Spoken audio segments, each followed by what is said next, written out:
है कागज कलम लिखना जीव तरस गाय कब हो ही मिलना हारे। गुरु है कागज कलम लिखना जीव तरस गाय कब हो ही मिलना हारे। गुरु है कागज कलम लिखना रे कलप गाय कब हो ही मिलना हारे। गुरु है कागज कलम लिखना रे कलप गाय कब हो ही मिलना हारे। तरस गाय कब हो ही मिलना रे कलप गाय कब हो ही मिलना हारे। तरस गाय कब हो ही मिलना गा तरस गाय कब हो ही मिलना हारे। गुरु है कागज कलम लिखना रे कलप गाय कब हो ही मिलना हारे।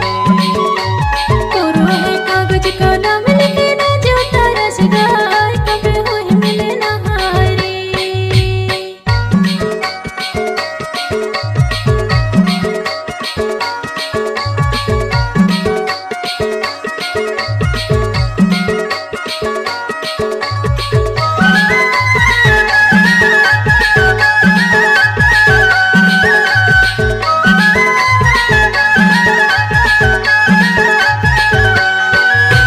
बैहा हो गे हो मैं तोरे से प्यार माँ नैना बिछा के मैं तोरे इंतजार माँ।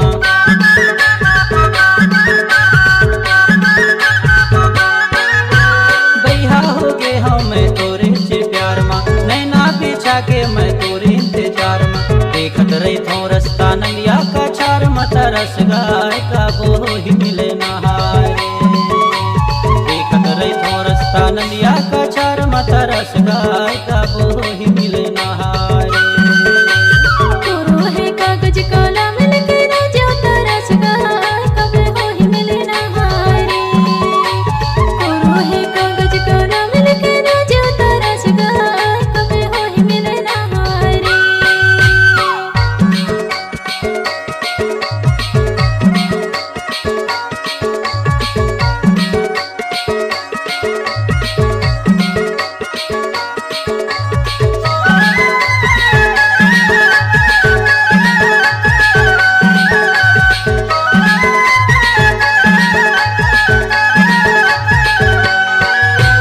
गवे गले खोजो डूंगरी पहाड़ माँ नहीं पायो एको झलक तोर नजर माँ।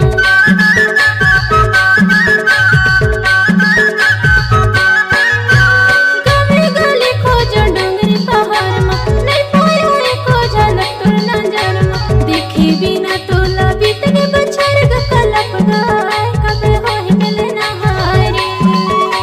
देखी बिना तोला बीतने बछर ग कलप गाय कब हो ही मिलना हारे।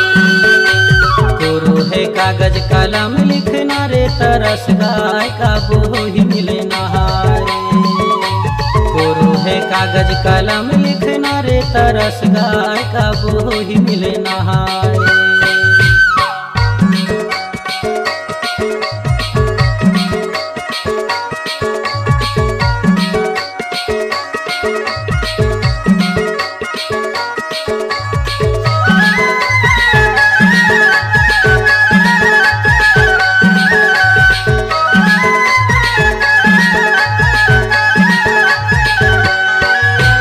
कब मिलके माया के गोठ गोठियाबो मन के पियासला कब हम बुझाबो।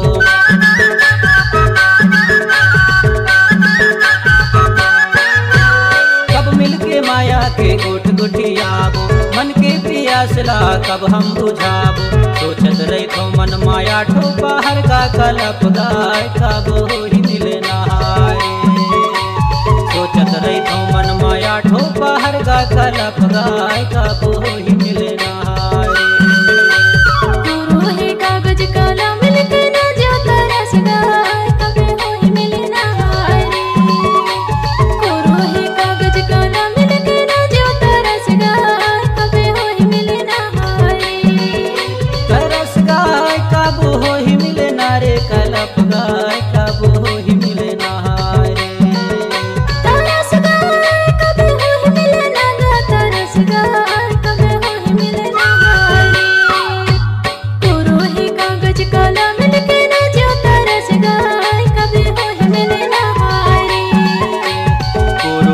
कागज कलम लिखना जूता रस गाय काबो ही मिलना हाय रे। गुरु है कागज कलम लिखना जूता रस गाय कभी हो ही मिलना हाय रे। गुरु है कागज कलम लिखना जूता रस गाय काबो ही मिलना हाय रे। जूता रस गाय कभी हो ही मिलना हाय रे। जूता रस गाय काबो ही मिलना हाय रे। जूता रस गाय कभी हो ही मिलना हाय रे। एक लप गाय का